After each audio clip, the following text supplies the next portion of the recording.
குருவி அணில்கள்கிட்டருந்து காப்பாற்றுறதுக்கோசரம் ஒரு 2-3 இதில் கவர் கட்டி வச்சுருந்தேன். அதுக்கு நல்லா பழுத்துக்குச்சு. கவர் கட்டாததில் அந்த இடத்துல உங்களுக்கு தெரியுதான்னு தெரியல. அங்கே அணில் கடிச்சு வச்சுருக்கு. அணிலா குருவியான்னு தெரில, கடிச்சு வச்சுருக்கு. கவர் கட்டினதில் பழம் பழுத்துக்குச்சு.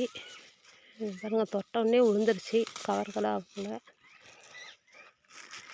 கவர் கட்டினது எல்லாமே பழுத்துருக்கு. இதுவும் பழுத்துருக்கு. இதுவும் பறிக்கலாம். கீழே பாருங்கள், இதுவும் பழுத்துக்குச்சு. அணில்கள் குருவிகளுக்கு பாதி, எங்களுக்கு பாதி. இதில் பாருங்கள், முன்னாடியே லைட்டாக கொத்தி வச்சுருக்கு. சின்ன மரம் தான், காய் இருந்துக்கிட்டே இருக்கும்.